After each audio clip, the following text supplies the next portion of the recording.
c'est la grève générale. Trop bien. En Belgique, oh, pas en France. Eh ben, ça serait bien peut-être de s'inspirer de nos voisins belges, de faire aussi nous une bonne grosse grève générale issue de chez nous. En tout cas, on va regarder ça. On va parler un petit peu de ça. Moi, j'avoue, je n'ai rien suivi à cette histoire de grève en Belgique, mais quand même, France 24, typiquement, là, on va regarder ce petit extrait, parle de grève générale, quoi. Voilà, le mot est lâché. En tout cas, c'était 3 jours de grève générale, a priori.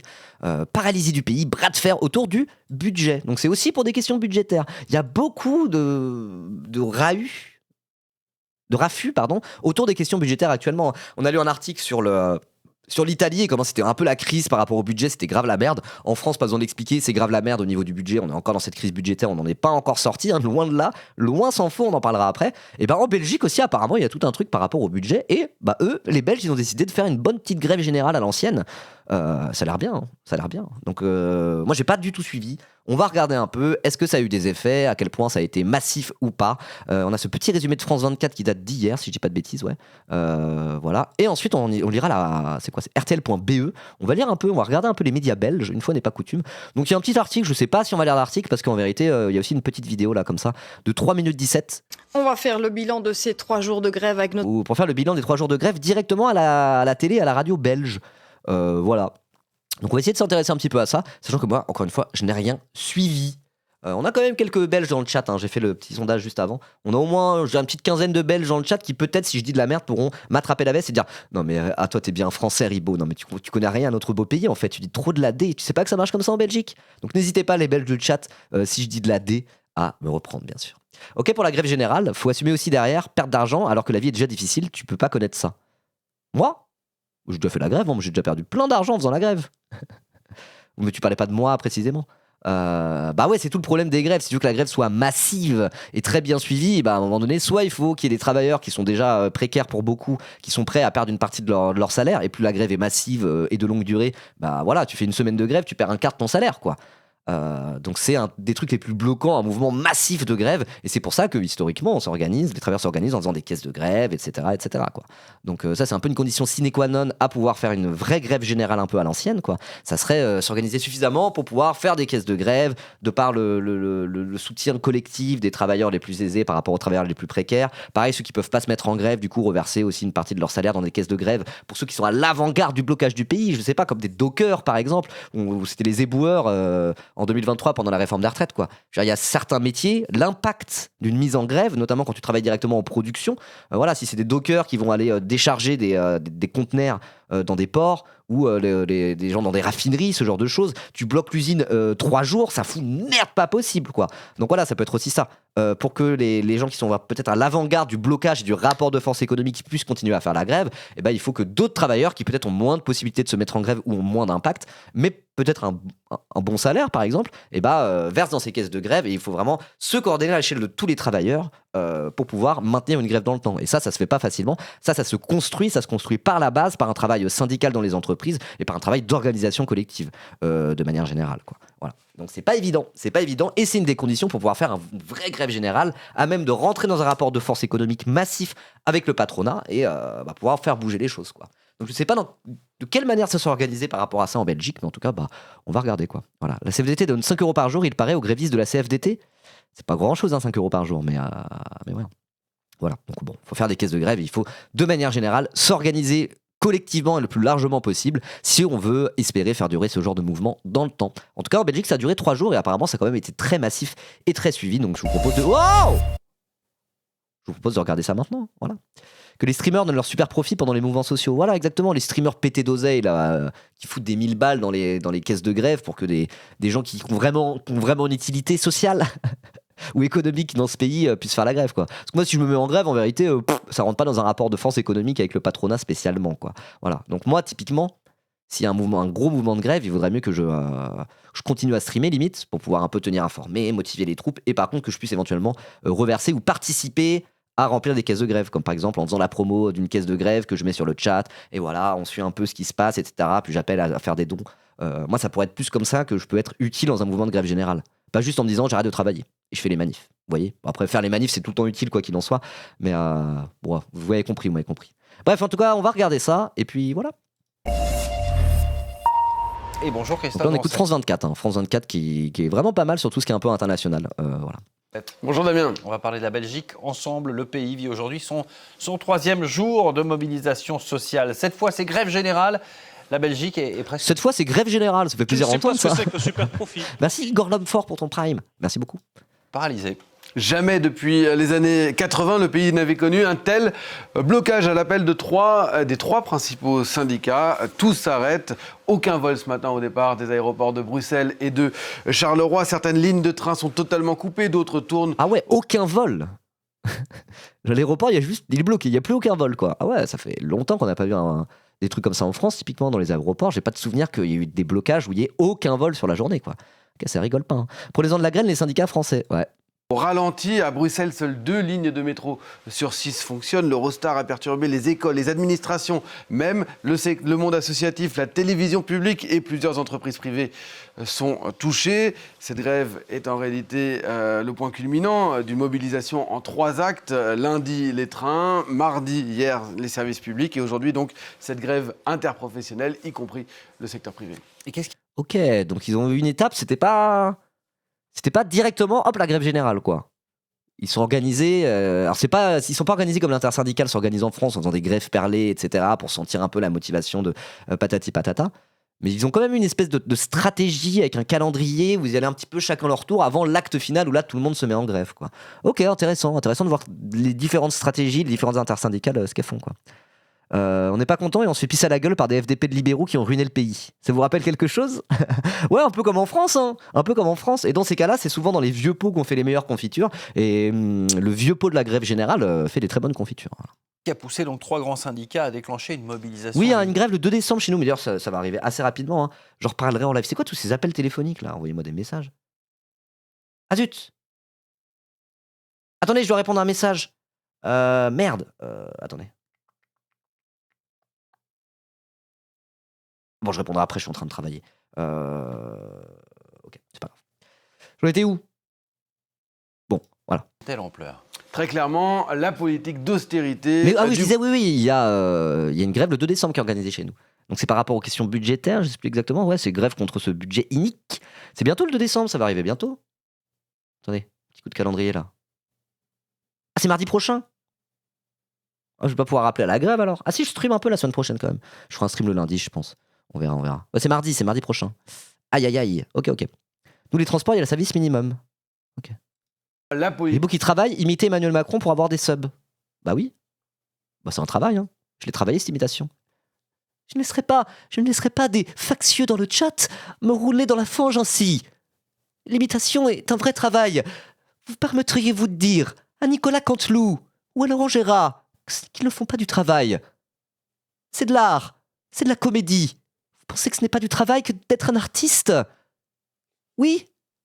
Peut-être. Ah bah allez vous faire foutre dans le chat. Je suis pas d'accord.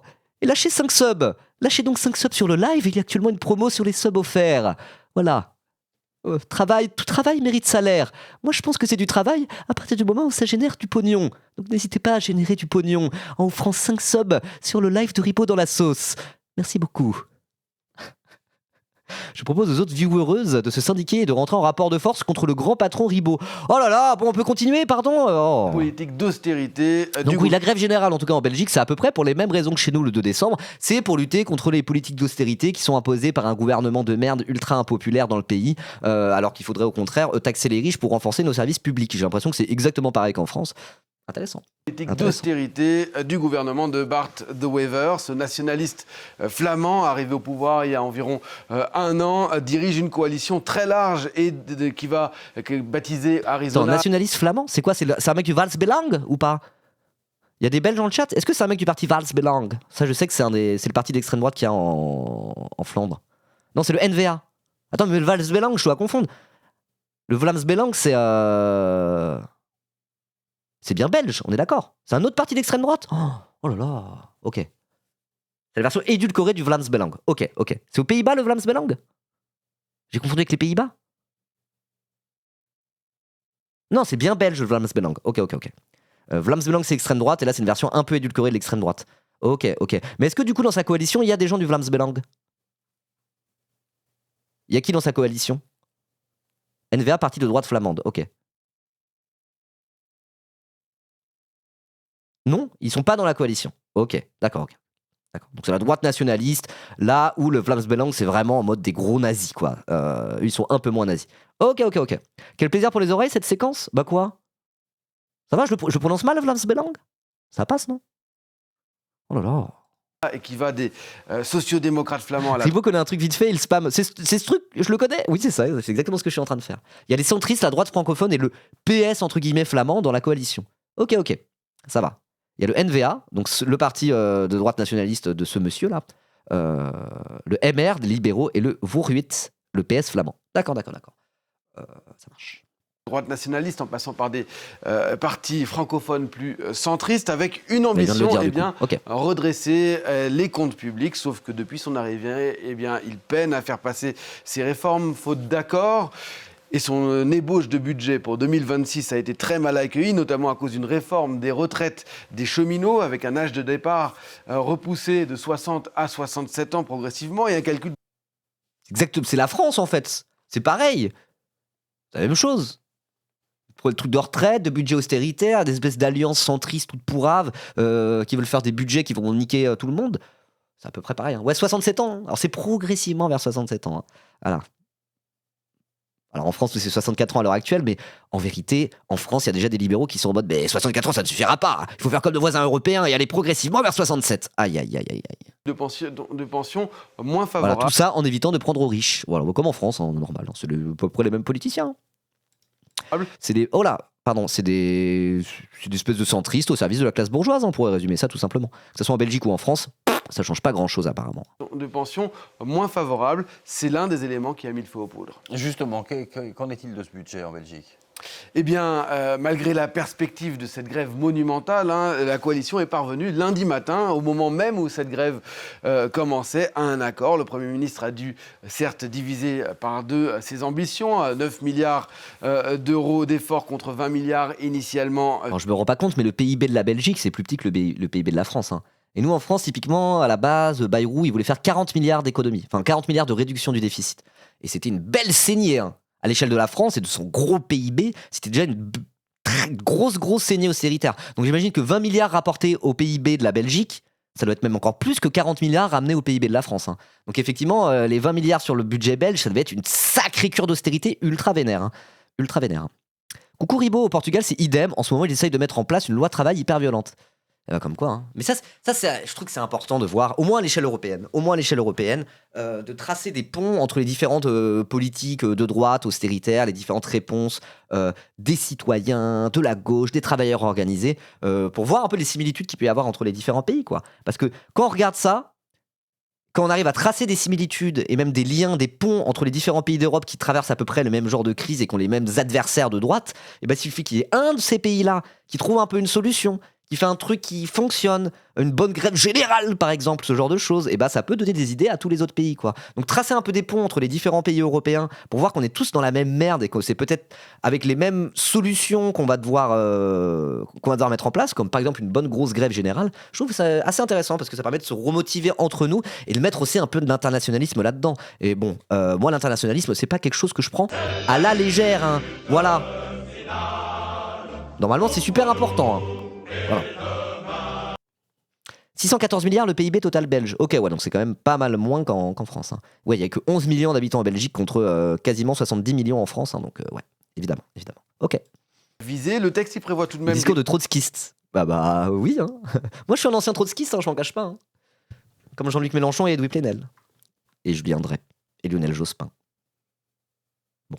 Hausse d'impôts pour les plus hauts revenus, une taxe bancaire, une augmentation de la TVA sur le gaz et les carburants. Ah, mais les libéraux, ils sont zinzins, ils sont en mode genre, tiens, on va augmenter la TVA sur les gaz et les carburants. Oui, très bonne idée. C'est pas du tout ça qui a déclenché une quasi-révolution en France en 2018 avec les gilets jaunes, quoi. Ils sont en mode, on va mettre plus de taxes indirectes sur des produits que les Belges de classe populaire sont obligés de payer. Mais très bonne idée. Ils sont cons, mais évidemment qu'après ça fasse des grèves générales en face, quoi. Ils sont en mode genre, ok, donc les petits colis venus de Chine, les carburants et les banques, voilà, des trucs où plein de Belges, de travailleurs belges de classe plutôt populaire vont raquer, quoi. Il y a quand même des hausses d'impôts pour les riches, apparemment. Bon. mais pas sur les produits de consommation courante et l'électricité. Une taxe sur les petits colis venus de Chine, mais aussi la fin de l'indexation automatique pour les salaires supérieurs à 4 000 euros brut, indexation sur l'inflation. S'ajoutent à cela des économies sur la santé, avec un durcissement notamment des règles sur les arrêts à longue maladie pour amener plus vite. Mais c'est pareil qu'en France. Non, mais c'est pas. Alors, je suis désolé, amis et camarades belges. Mais c'est quoi la différence entre la Belgique et la France au final? Je vois pas. Est-ce qu'on ne devrait pas, je sais pas, peut-être unir les deux pays sous un seul et même république pour pouvoir faire tous la grève générale ensemble? Vous avez les mêmes problématiques que nous, c'est exactement la même chose. Il n'y a aucune putain de différence. L'accent, ouais, l'accent, la couleur du drapeau. Différence, la bière. Oui, il y a les petites différences, mais là, quand je vois que là, vous faites une grève générale par rapport à ces mesures-là, c'est exactement la même chose chez nous. C'est exactement la même chose chez nous. Non, c'est pas que je veux annexer la Belgique, mais ça serait plutôt que travailleurs belges et travailleurs français s'unissent pour déclarer la République sociale franco-belge pour pouvoir lutter ensemble plus efficacement contre les mêmes ennemis qui font la même chose. C'est plutôt ça que je veux dire. Voilà. Je dis ça par internationalisme des travailleurs. Les personnes au travail, Bert de Wever prononcera tout à l'heure, dans un peu moins de 2 heures, son discours de politique générale devant la Chambre, c'est-à-dire devant le Parlement belge. C'est donc un traitement de choc parce que le problème de la Belgique, c'est sa situation budgétaire qui est même plus dégradée qu'en France d'ailleurs. Alors je vous le dis souvent à quel point ici, sur ce plateau, à quel point la situation française... Elle est Les 400 000 voix manquantes de Mélenchon pour le second tour sont en Belgique, il faut aller les chercher. Occupante. Eh bien, la Belgique, c'est presque pire. Oui, le déficit public devrait atteindre 5,6% du PIB l'année prochaine et donc dépasser celui de la France et elle deviendrait Attendez, des chiffres. Déficit public, ok, plus que la France. En tout ça, c'est en pourcentage de PIB, c'est proportionnel. La dette publique, c'est à peu près équivalent à la France, un tout petit peu plus de 100% du PIB, c'est équivalent à la France. Charge de la dette, donc charge de la dette, c'est tous les intérêts que doit payer le pays par an à ses créanciers, quoi. Voilà. Parce que du coup, je sais pas, imaginons que la dette de la Belgique, c'est, j'en sais rien, 1000 milliards d'euros. Et bah du coup, ces 1000 milliards d'euros, ils sont remboursés, il n'y a pas de souci. Les pays arrivent à rembourser leurs créanciers, mais simplement, il y a des intérêts à payer, et donc plus tu as de dette, plus il y a de risques et plus les intérêts sont élevés, quoi. Et c'est pour ça qu'on peut rentrer dans un espèce de cercle vicieux où au final, un État met énormément, une grosse partie de son budget uniquement pour le remboursement des intérêts de sa dette, quoi. Et donc c'est ce qu'on appelle la charge de la dette. On en a parlé la dernière fois quand on parlait du budget italien. Et donc là, passer de 11 milliards à rembourser, que la Belgique doit rembourser en intérêts chaque année en 2025, dans une dizaine d'années, ça pourrait passer à 41 milliards. Donc c'est pour ça qu'ils sont en mode genre, oh vite, il faut une cure d'austérité, très vite. Je sais pas ce que c'est que super profit. Le truc, c'est que c'est un peu reculé pour mieux sauter, quoi, parce que cure d'austérité, si tu vas pas chercher l'argent là où il est, c'est-à-dire chez les riches et chez les multinationales, à un moment donné, il va jamais rien se passer de bon, quoi. Donc c'est pour ça qu'il faut mieux plutôt augmenter les recettes en allant les chercher là où il y a du pognon, plutôt que juste de faire austérité, quoi. Voilà. Bref. Merci Rio. Merci beaucoup Rio pour le sub offert à Cabelia. Let's go. Le dernier de la classe en Europe, derrière la France. La dette, elle dépasse largement les 100% du PIB. Et puis surtout, la charge de la dette, c'est-à-dire ce que dépense l'État chaque année en intérêts et en remboursement de dette, atteint 11 milliards d'euros l'année prochaine et pourrait même être multiplié par 4 d'ici 8 ans, Cyriane FM. Blocage budgétaire que connaissent d'ailleurs plusieurs pays du continent européen. Oui, on vient de le dire, la France. Il y a aussi l'Espagne qui pourrait, pour la 3e année consécutive, se retrouver sans budget. Je savais pas ça. L'Espagne aussi galère à faire passer des budgets, quoi. Ah, mais comme quoi on nous casse les couilles toute la journée en mode genre, si on n'a pas de budget, ça va être la fin. Le FMI va reprendre en main la France. Voilà, on va passer sous tutelle du FMI si on n'a pas de budget. Les marchés financiers vont nous enculer. Ils passent leur temps à nous dire ça à la télé, mais en fait, en Espagne, ça fait 3 ans qu'ils galèrent à avoir un budget. En Belgique, ils galèrent tout le temps à avoir un budget. Une fois, ils n'avaient pas eu de gouvernement pendant 1 an et demi. En Italie, grosse crise budgétaire aussi. C'est partout pareil, en fait. Donc arrêtez de nous péter les couilles. Ou alors peut-être que c'est partout pareil. C'est aussi le signe qu'il y a un truc qui profondément va pas et que, comme les Belges, on devrait faire une bonne grosse grève générale plutôt que de se dire, oh, cherchons un truc de compromis, quoi. Eh ben. Faute d'accord. Et puis aussi, le Royaume-Uni. Oui, aux US, il y a eu un shutdown aussi. Je crois qu'ils sortent du shutdown aux US. Moi, j'ai pas trop suivi ça. Mais ouais. Alors après, c'est encore des problématiques parfois un peu différentes aux US. Je pense que juste en restant dans le cadre juste de l'Union Européenne, ce qui est beaucoup moins large qu'aller jusqu'aux US, déjà, on peut tracer des ponts et des liens entre les différents pays et se dire, mais c'est pareil partout. Donc pourquoi on ferait pas une bonne petite révolution prolétarienne à l'échelle au moins de l'Europe déjà? Moi, je ne fais que proposer. Vous faites ce que vous voulez de cette information. Je ne fais que proposer. Le gouvernement de Keir Starmer et de sa ministre des Finances. Okay, donc aussi au Royaume-Uni, d'accord. Donc Keir Starmer, voilà, c'est le parti travailliste au Royaume-Uni. mais c'est vraiment parmi toutes les gauches, entre guillemets, en Europe, le Parti travailliste de Keir Starmer, c'est probablement une des gauches les plus de droite de toute l'Europe. C'est pas dans l'Union européenne, quoi. Voilà. Donc c'est un peu un genre de Raphaël Glucksmann, on pourrait dire. Le Macron anglais, ouais, le Macron, mais il est dans le Parti travailliste, donc il est censé être ancré à gauche officiellement, quoi. Donc voilà, vu que c'est un espèce de Macron qui fait semblant d'être de gauche, ça serait plus un genre de Glucksmann, je trouve que c'est pas trop mal, quoi. Et il y a des mesures, il est un petit peu moins terrible que son prédécesseur, parce que son prédécesseur c'était Rishi Sunak, un espèce de milliardaire, et lui vraiment, lui, c'était un immense zinzin, quoi. Lui il était en mode genre, on va tout privatiser, et on va rétablir l'esclavage pour les personnes migrantes. Hihi.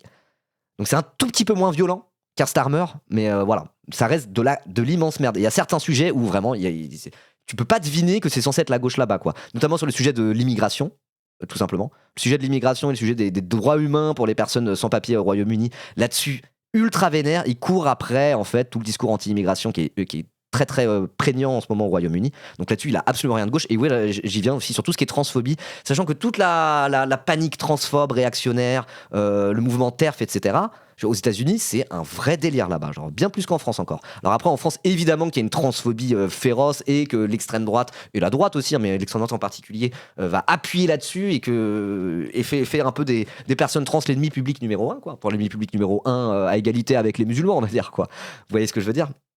Enfin, sur un autre thème, on va dire que les Arabes et les musulmans. Mais je veux dire, au Royaume-Uni, c'est encore pire, quoi. Ils font vraiment passer des lois en mode genre des lois ouvertement transphobes, ce genre de truc, et c'est pas un hasard si J.K. Rowling est britannique et que c'est la TERF et la transphobe en chef de ce pays, quoi. Voilà. C'est un petit peu comme ce qu'on peut voir en Floride, par exemple, aux États-Unis, où vraiment cette espèce de panique réactionnaire anti-woke qui, du coup, va se focaliser sur les personnes trans et sur la transphobie en particulier. Il y a des États au Royaume-Uni où c'est vrai, aux États-Unis où c'est ultra vénère, bien pire qu'en France encore, notamment on peut penser à la Floride. Et ben au Royaume-Uni, c'est pareil. Il y a vraiment, c'est un sujet encore plus politisé, enfin encore plus instrumentalisé, encore plus au cœur des préoccupations politiques qu'en France. Et en France, ça l'est déjà. Donc Keir Starmer, voilà, sur tout ce qui est immigration, droit des sans-papiers, droit des personnes trans, c'est un immense droitard, quoi.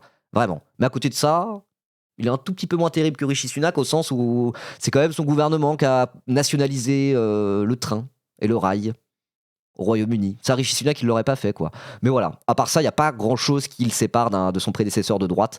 Il est un tout petit peu moins terrible, mais enfin voilà, il passe après un des pires raclures qu'il a pu y avoir à la tête du Royaume-Uni, de l'histoire du Royaume-Uni, donc je dis pas ça pour le complimenter. Bref, tout ça pour dire que Keir Starmer, ça dégage, et qu'en tout cas, il y a aussi des problèmes de budget au Royaume-Uni. Ça, j'étais pas au courant. Reeves, qu'on voit ici à droite sur l'image, présente également aujourd'hui un budget sans mesure pour une grande majorité augmente la fiscalité pour dégager 20 à 30 milliards de livres. L'objectif, c'est là aussi de redresser des comptes publics très dégradés avec un déficit public supérieur à 5% du PIB, une inflation... Mais c'est fou ça, mais j'aurais dû regarder cette émission plus tôt. Alors, quand tu vois ça, tu vois que tous les arguments, sans exception, des libéraux en France... Les libéraux, c'est les 2/3 du paysage politique et c'est les 9/10 de ce qu'on entend à la télévision. Vous voyez ? Bah, genre, ils sont en mode genre, mais regardez notre budget, on a 6,7% de déficit cette année, c'est mort, la dette, le déficit, on peut plus, c'est impossible. Et à chaque fois, ils disent ça comme si on était une exception un peu en Europe à cause de notre taux de prélèvement obligatoire et dépenses publiques anormalement élevés, quoi. Ils sont en mode, bah oui, ce pays de gros gauchistes avec des services publics et la sécurité sociale, c'est à cause de ça qu'on a des problèmes de déficit, c'est à cause de ça qu'on a une crise budgétaire.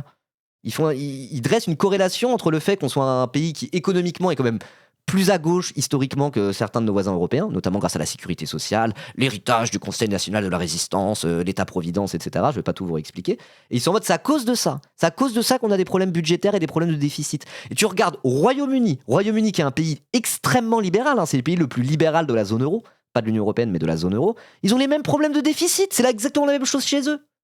Tu regardes la Belgique, l'Espagne, l'Italie, le Royaume-Uni et nous, c'est les mêmes problématiques, c'est la même crise budgétaire en gros. Alors que notre fameux héritage social-démocrate, notre État-providence, notre sécurité sociale de gauchistes, entre guillemets, bah eux, ils l'ont pas, nos voisins européens, et ils traversent les mêmes problématiques, la même crise budgétaire, et les mêmes problèmes, entre guillemets, de déficit, quoi.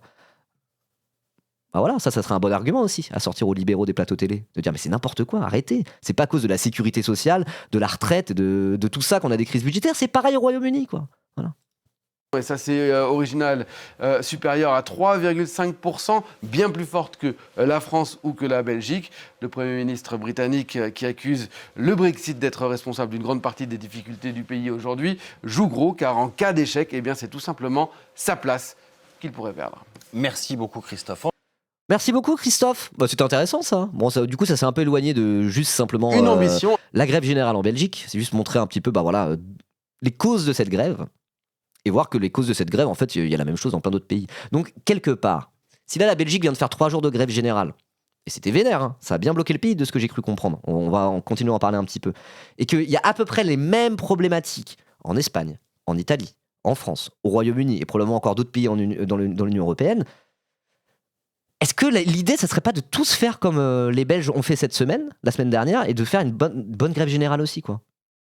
Vraisemblablement, c'est les mêmes problématiques partout. Et la grève belge semble être une bonne moyen de lutter contre ça. Voilà.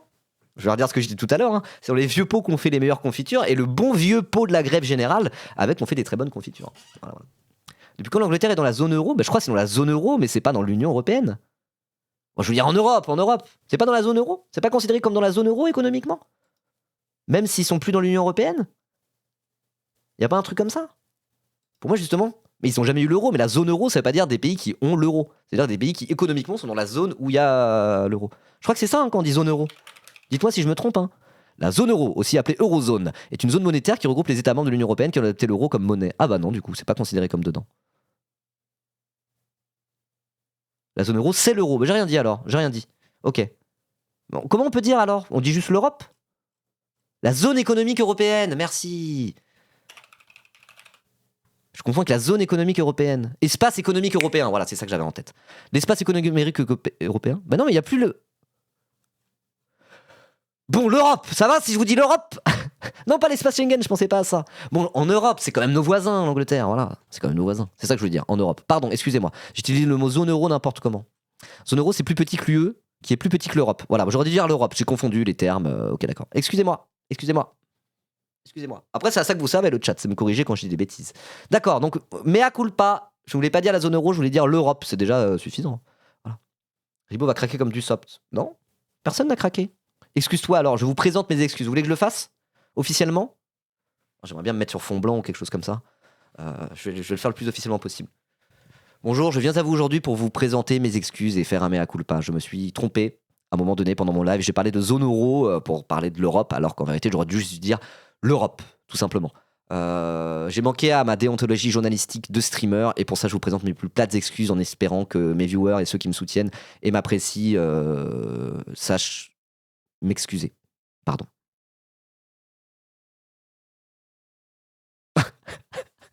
Cancelled ? Non. Bon allez, on continue. Quel est le bilan des 3 jours de grève du coup ? Voilà. Petit article de RTL.be, le RTL belge. Il y a un RTL belge, voilà. C'est pour ça que je vous dis Belgique, France, c'est pareil. Vous avez même RTL là-bas. Ça va. Je me retire de la vie politique. J'annonce me retirer de la vie politique suite à mon erreur grossière sur la zone euro pendant ma matinale du 27 novembre 2025. Bon bref, allez. C'est parti. Notre invitée Marie-Hélène Ska, secrétaire. Donc j'ai un peu la flemme de lire ce petit article. On va directement regarder le JT belge, ça sera plus intéressant. Voilà. Et plus On va faire folklorique. le bilan de ces 3 jours de grève avec notre invitée Marie-Hélène Ska, secrétaire générale J'ai fait une erreur de français dans mon excuse. Oh bah va te faire foutre, voilà. T'es content ? de la CSC. Bonsoir et merci de répondre à nos questions en direct. Après 3 jours de blocage, avez-vous obtenu des avancées, ne fût-ce qu'un rendez-vous avec les membres du gouvernement pour dialoguer ? Elle a dit ne fût-ce. Ça parle bien en Belgique, hein. Ne fût-ce. Ne fût-ce. C'est quoi, c'est du passé simple ? Subjonctif du passé simple, un truc comme ça ? Alors d'abord, un tout grand merci à celles et ceux qui se mobilisent depuis 10 mois et qui, dès l'aube aujourd'hui, étaient présents sur le Le CSC, c'est un syndicat chrétien. Ok.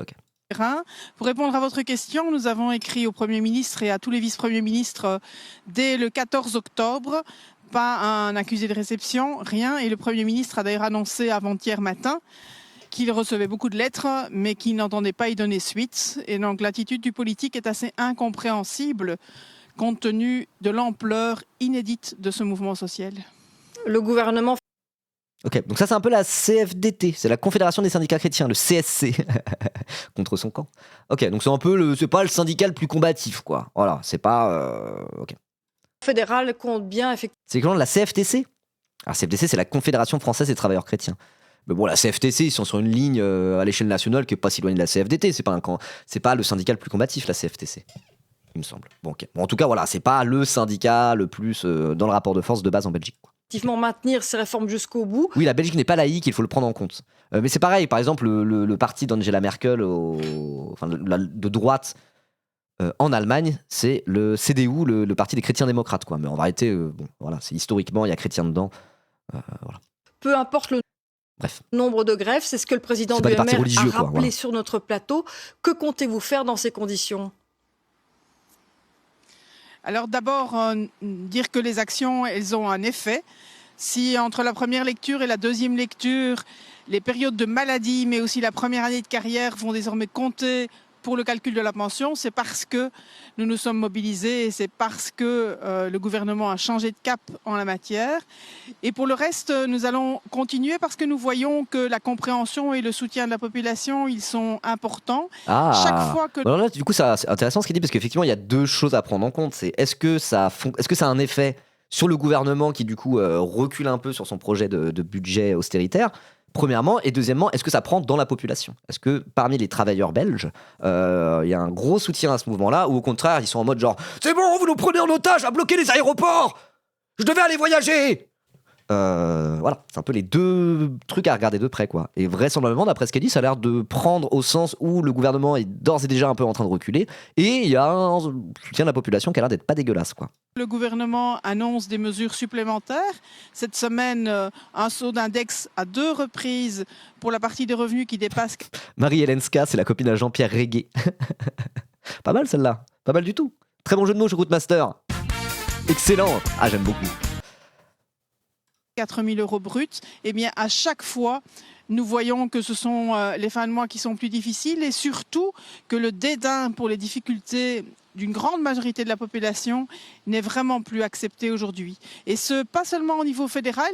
J'entendais dans votre sujet des accueillantes qui sont inquiètes par rapport à la diminution des subsides. J'étais ce matin avec les agents de propreté de la ville de Charleroi qui se demandent aussi quelles économies et quel impact cela aura sur leur travail. Et donc, c'est le cumul des mesures qui sont prises à la région Wallonne, en Fédération Wallonie-Bruxelles et au niveau fédéral qui ont un impact extrêmement lourd sur le revenu et sur les conditions de travail.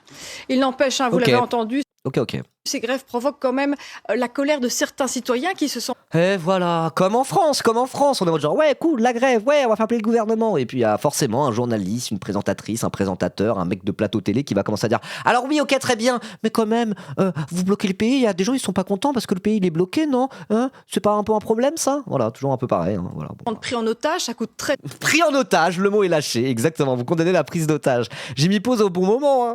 J'ai pas osé le dire, le truc de oh c'est une prise d'otage parce qu'elle avait pas encore dit. Je me disais peut-être qu'en Belgique voilà, les médias belges sont moins ravagés que nos bons médias français, mais non voilà, le mot est lâché, prise d'otage. Encore une fois, c'est bon, hein, réunification entre la Belgique francophone et la France, c'est le même pays politiquement, c'est la même chose, c'est exactement la même chose. Citoyens qui se sentent pris en otage, ça coûte très cher à l'économie belge. Faut-il C'est continuer? le principe que ça coûte cher à l'économie belge. C'est le principe. Tu rentres dans un rapport de force économique avec les milieux, avec le patronat tout simplement, avec le camp du capital. Et du coup, faire perdre de l'argent à l'économie belge, c'est faire perdre des profits au patronat belge. Et c'est justement le principe.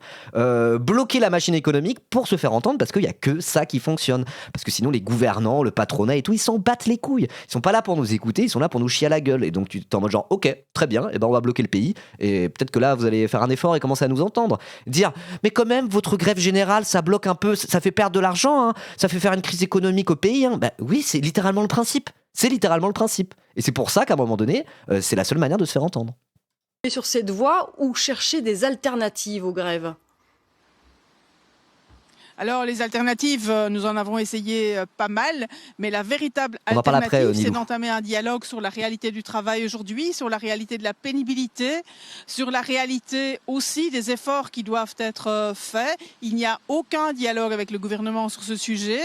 Et je pense que le gouvernement commet une erreur fondamentale en étant simplement le presse-bouton des syndicats d'employeurs sur un certain nombre de revendications qui détruisent durablement la qualité de travail, qui détruisent durablement les conditions de travail et qui ne résolvent rien aux difficultés concrètes de celles et ceux qui travaillent, de celles et ceux qui sont malades ou qui vont perdre demain toute source de revenus à partir du 1er janvier. Merci beaucoup Marie-Hélène Ska d'avoir été notre invitée dans ce journal. Bah merci Marie-Hélène Ska, c'est fini? Attendez, ça bug ou quoi? Je peux plus cliquer. Ah non, c'est le lecteur qui a bugué, mais c'est bon. Ok. Bon, du coup, on va pas lire le petit article, parce qu'on vient de regarder l'extrait. Voilà. Pour la CSC, le combat continue et le message reste le même. Il est temps d'ouvrir les yeux sur la réalité du travail d'aujourd'hui et d'enfin entamer un dialogue réel. Wow, continue la grève, quoi. Voilà. Alors après, du coup, là, ça a prévu de continuer la grève, là, les belges du chat? Ça a prévu de continuer la grève ou là, a priori, c'est arrêté? Parce que bon, force est de constater que le gouvernement a déjà commencé à reculer. Ils voulaient économiser 20 milliards, là, ils veulent plus économiser que 9,2 milliards. Comme quoi, ça déjà porte des effets. Et quand tu vois que ça porte des effets, ça donne envie de continuer d'aller plus loin. Et là, c'est toute la question quand on est dans une logique de grève générale et de grève massive, quoi. C'est est-ce qu'on doit continuer ou est-ce qu'on doit s'arrêter, quoi. Voilà. Maurice Thorez, premier secrétaire du PCF du PC à l'époque ça s'appelait, il n'y avait pas encore le F, en 1936, a dit cette phrase qui choque les communistes révolutionnaires encore aujourd'hui. Au moment de la grève générale de 1936, Maurice Thorez du PC avait dit « Il faut savoir arrêter une grève. C'est bon, on a eu assez de choses, maintenant on arrête la grève. » Et normalement le communiste révolutionnaire se dit « Bah non, justement, quand il y a une grève générale massive, ça peut être le début d'un mouvement révolutionnaire. » Et donc du coup, arrêter la grève parce qu'on a réussi à faire plier le gouvernement et qu'on a déjà eu des revendications qui ont été remplies. Bah, un communiste révolutionnaire, il voit ça, il pète un câble, quoi. Voilà. Donc typiquement ce truc de Maurice Thorez en 36 qui avait dit il faut savoir arrêter une grève. Tu parles avec des gars, genre avec des révolutionnaires, quoi, des mecs de lutte ouvrière ou compagnie, ils te reparlent encore de ça comme étant vraiment l'illustration de la trahison ultime, quoi. Voilà. Là, Thorez, il était un peu à la botte de Staline qui voulait pas d'instabilité. Oui, voilà, c'est pour ça, en vérité, c'est lié à ça. Parce qu'il était c'était totalement relié à la Troisième Internationale en 1936. Et donc, du coup, c'était un parti stalinisé au sens propre, quoi. Vraiment, le Comintern russe avait son mot à dire sur la politique du PC de l'époque en France, quoi. Effectivement, Staline n'avait pas d'intérêt à ce que ça se barre en révolution communiste en France, parce qu'il voulait garder le leadership du socialisme, entre guillemets, et dire non, je suis le socialisme, je suis le communisme. S'il commence à y avoir des révolutions communistes à droite, à gauche en Europe qui ne sont pas directement... qui sont un autre communisme que le mien, sachant que c'est un communiste de merde, le stalinisme évidemment, et ben, il était contre ça. C'est pour ça qu'en vérité, Staline, en 1936, pareil, pendant la guerre d'Espagne, il a soutenu les communistes espagnols face à Franco, mais il les a soutenus juste vite fait au début, et puis en fait il a un peu noyauté tout le délire pour empêcher qu'il y ait une révolution communiste qui continue, parce qu'il y a eu un début de révolution en 1936 avec les anarcho-syndicalistes, etc. C'était un peu avant 36, et donc Staline en vérité il a noyauté un petit peu tout ça pour qu'il y ait pas que la révolution espagnole n'aboutisse pas à une autre forme de communisme que le sien, entre guillemets, quoi. Et c'est à peu près pareil avec le PC français et Maurice Thorez. En gros, c'est la Troisième Internationale et Staline, en réalité, ne voulaient pas laisser de possibilité d'autres révolutions, qu'un autre communisme que le sien puisse émerger en Europe, parce que sinon, ça le fragilisait, quoi. Voilà. Et donc c'est aussi ce qui s'est passé en 1936 en France, tout à fait, ou en Espagne, quoi. Le POUM, typiquement, le Parti d'ouvriers d'unification marxiste, eux, c'était des trotskistes pendant la guerre de 36, et eux, ils n'étaient pas... comment dire, ils n'étaient pas sous Staline, quoi. Ils n'étaient pas reliés à Staline, et justement le POUM il s'est fait un petit peu niquer dans le camp espagnol, dans le camp républicain. Il y avait des anarcho-syndicalistes, des républicains, des trotskistes, notamment le POUM, et des communistes. Et les communistes étaient rattachés à la Troisième Internationale et donc Staline. Et donc le POUM il a fini par se faire à moitié niquer par les communistes espagnols de 1936, parce qu'en fait c'est Staline qui a voulu décider de ça, quoi. Et c'était plus important pour lui de noyauter le camp rouge, on va dire, en Espagne en 1936, plutôt que de faire triompher une éventuelle révolution face à Franco, parce que le but c'était qu'il garde son leadership sur le communisme dans le monde, quoi. Voilà. Si vous voulez en apprendre plus là-dessus sur la guerre de 36, je vous conseille un excellent livre d'un auteur que vous connaissez qui s'appelle George Orwell. Relire George Orwell. Et ben, il a écrit un bouquin qui s'appelle Hommage à la Catalogne. Lui, il était justement volontaire dans le POUM, dans le Parti ouvrier d'unification marxiste. Il raconte comment c'était la guerre, une guerre qui n'était pas si chaude que ça, entre guillemets. Voilà, c'était une guerre de position, de tranchées, mais c'était pas non plus des grosses batailles immenses. Par contre, derrière les lignes, dans le camp républicain, il y avait plein de choses hyper intéressantes, de rapports de force entre anarchistes, communistes, trotskistes, etc. Il raconte comment en fait, en quelques mois, c'est passé de let's go, on va gagner face à Franco à on fait pas trop la guerre et les communistes qui essayent de stabiliser la situation et en fait empêchent une révolution, quoi. Et niquent les anarcho-syndicalistes. Voilà. Et c'est hyper intéressant pour comprendre un peu les intérêts qu'avait Staline là-dedans par rapport à la guerre de 36 qui préfigurait un petit peu déjà la Seconde Guerre mondiale, puisqu'il y avait des fascistes de Franco et de l'autre côté, il y avait des gens proches de Staline aussi, quoi. Donc, hyper intéressant à lire. Moi, je vous le conseille si jamais vous voulez vous intéresser à ça. Ouais, lisez Hommage à la Catalogne de Orwell, c'est vraiment super bien. Et justement, c'est mon pote de lutte ouvrière qui me l'avait filé à l'époque où je me formais politiquement. Voilà, voilà. On dit anarcho-syndicalisme et pas anarcho-syndicalisme. Oh merde. Anarcho-syndicalisme, pardon. Super infos historiques. Waouh, je pense qu'à part ça, j'ai pas dit trop de bêtises en vrai. Voilà. Salut Pépita, comment ça va? Hello. Il y a aussi pour Qui sonne le glas d'Hemingway. Tout à fait. Hemingway qui était aussi volontaire pendant la guerre de 36, mais lui il n'était pas au POUM avec les trotskistes, il était dans les brigades internationales, que je connais un peu moins. Les brigades internationales, c'était un peu moins aligné politiquement, mais Hemingway a été faire la guerre en 36 aussi pour le camp républicain. Souvent on dit le camp républicain parce qu'il y avait le camp franquiste d'un côté, et l'autre c'était le camp républicain parce qu'en fait c'était les républicains de l'époque qui étaient déjà plus ou moins au pouvoir dans la République espagnole, qui se sont retrouvés contre Franco, et donc ils se sont retrouvés dans la guerre contre Franco, alliés avec des anarchistes, des communistes, des trotskistes. Et parfois on appelle ça le camp républicain, mais quand on dit le camp républicain, ça englobe les anarcho-syndicalistes et les communistes, quoi. Voilà. Sachant que l'aspect révolutionnaire qu'il y a eu en 35-36 en Espagne, même juste avant la guerre, il vient plus du camp anarcho-syndicaliste, où là ça a vraiment collectivisé des moyens de production par la base à l'échelle des entreprises et pas à l'échelle nationale, quoi. Et donc il y avait vraiment un aspect révolutionnaire dans tout ce qu'ont pu faire les anarcho-syndicalistes. Et à côté de ça, ils étaient alliés avec les républicains, parce que les républicains étaient contre Franco, tout simplement. Et en vrai, c'est assez fou de voir qu'il y avait une alliance républicain, anarcho-syndicaliste, enfin anarchiste, quoi, communiste, contre Franco, le fasciste, quoi. Donc c'est super intéressant la guerre de 36 à étudier un petit peu. Moi, je suis pas un méga spécialiste du sujet, mais en tout cas, voilà. N'hésitez pas à lire Hommage à la Catalogne. Voilà, voilà. Bon, en tout cas, sur ces belles paroles, on va passer au sujet suivant. Et pour finir sur la grève générale en Belgique, je dirais vive la grève. Et si vous regardez ça en VOD, n'hésitez pas à vous abonner.